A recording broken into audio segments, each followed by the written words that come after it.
राम राम जी, जय माता दी। और फ्रेंड्स, आप सब कैसे हो? आई होप आप सब ठीक होंगे। बड़ों को नमस्ते, छोटों को प्यार। और आज का ब्लॉग शुरू कर रही हूँ मायके से ही। अभी मैं मायके में ही हूँ। तो ये जो आपको दिख रहा है, इसका नाम है करियाली। और करियाली जो होती है पेड़ पे लगती हैं, ये फूल होते हैं और इसकी सब्ज़ी बनाई जाती है। तो सबको बोला था गाँव में कि आपको जिस को सब्ज़ी खानी है वो यहाँ से ले जा सकता है। तो मेरी ताई, चाची, भाभी जो भी जिनको खानी है वो सभी जो हैं इसको लेने के लिए आ गए हैं और थैलों में लेके जाएंगे। ये ऐसे, ये जो फूल है इसमें कलियां भी हैं।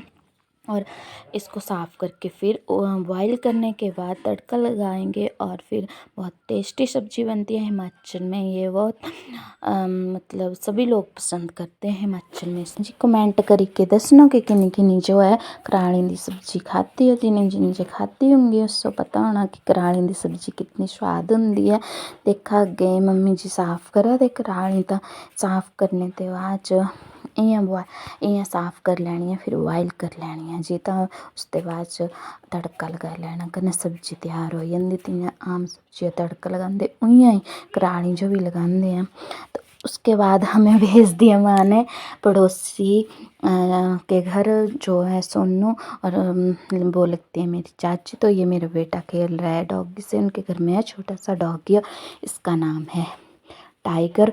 और मैंने इसका नाम रखा है चिट्टू, और मेरी चाची जी ने रखा है इसका नाम गोगड़।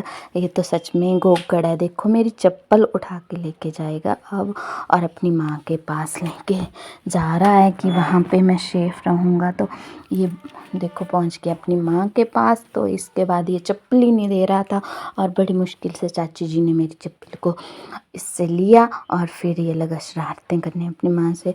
गए तो हम किसी काम से थे, लेकिन बांध पे लग गए खेलने डॉगी से।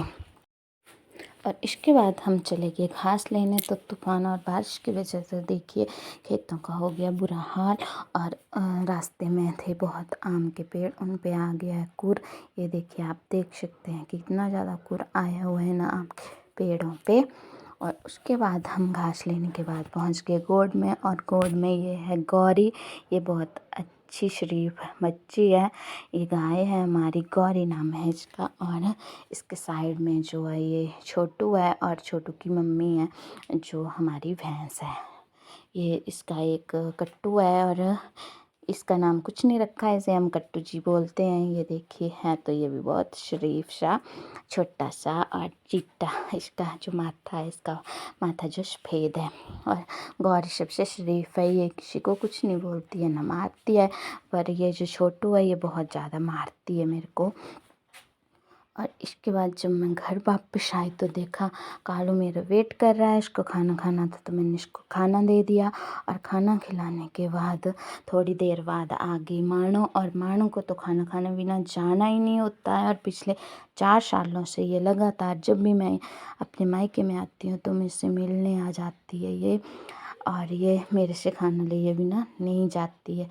ये देखिए, अब ये खाना खाएगी, मेरे पास बैठेगी थोड़ी देर, उसके बाद ही यहाँ से जाएगी। ये सुबह शाम जब भी इसके भूख लगती है आती है। पिछले 4 सालों से ये आ रही है, जब से शायद लॉकडाउन से शुरुआत हुई थी तब से, या हाँ आई थिंक तब से ही आ रही है ये। और जब भी मैं मायके में आती हूँ पता नहीं कहाँ से आ जाती है ये। ऐसे भी आती है मैं मायके में, पर कम आती है। जब मैं मायके में आती हूँ तो बहुत, मतलब सुबह शाम दोपहर में जब इसका मन हो। देखिए खाना खाने के बाद धूप में कैसे टांगें फैला फैला के बैठी हुई है सामने, और मुझे देखे जा रही है। ये सामने मेरे को देखे जा रही है। ये मेरे मायके की कुछ खट्टी मीठी सी यादें। और इसके बाद अब लगी मैं धनिया तोड़ने, जो है अब हमारे छोटे से किचन गार्डन में लगाया हुआ है धनिया। तो मैं सब्ज़ी में डालने के लिए अब शाम की तैयारी करूँगी, तो सब्ज़ी में डालने के लिए धनिया ले रही हूँ। और इसके बाद मैं ये ब्लॉग जो है यहीं पे समाप्त कर रही हूँ। तो जय माता दी, राम राम जी, बाय बाय जी। स्वस्थ रहें, खुश रहें, बाय बाय।